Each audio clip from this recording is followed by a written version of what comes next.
Hello viewers, మీ భుక్తాయాసానికి స్వాగతం. వేసవికాలం మామిడికాయలు. ఈ మామిడికాయలతో ఎన్ని చేసినా ఎన్ని చేస్తున్నా కొత్త కొత్తవి వస్తూనే ఉంటాయి.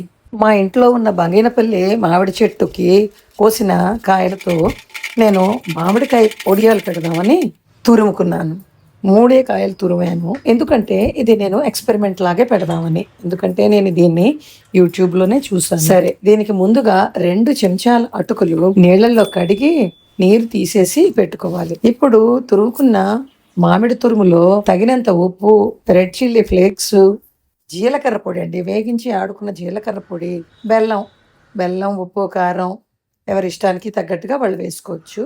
ఇలా అన్నీ వేసుకుని మొత్తంగా చేత్తో అన్నీ గట్టిగా కలుపుకున్నాక నీరు వస్తుందండి. ఇలాగా నీరు వచ్చాక ఈ నీటిని అబ్జర్వ్ చేసుకోవడానికి కొంచెం గట్టి పడడానికి అన్నట్టుగా ఈ అటుకుల బైండింగ్ అనమాట. ఇలా 2 చెంచాలు, అందుకే ఎక్కువ వేస్తే మళ్ళీ స్మూత్గా ఉండవు వడియాలు. అందుకు 2 చెంచాలు వేసి వీటిని ఇలా ఉండల్లా చేసి కొంచెం తిక్కుగానే ఎండలో వడియాల్లా పెట్టుకోవాలి. ఈ వడియాలని వేగించుకుని తినరు.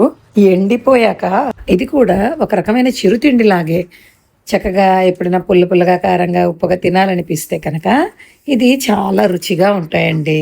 ఇవి 1 ఏడాది పాటు నిలవ కూడా ఉంటాయి. ఎప్పుడైనా మురి మిక్సర్ చేసుకున్నా, లేదంటే ఏదైనా చాట్ చేసుకున్నా అందులోకి ఈ జీరా, అలాగే పచ్చి మామిడికాయ, ఈ ఫ్లేవర్స్ అన్నీ ఉండడం వలన ఇది ఒక వడియం కొంచెం ఇలా విప్పి యాడ్ చేసుకుంటే ఎంత టేస్టీగానో ఉంటుందండి. చాలా రుచిగా ఉంది.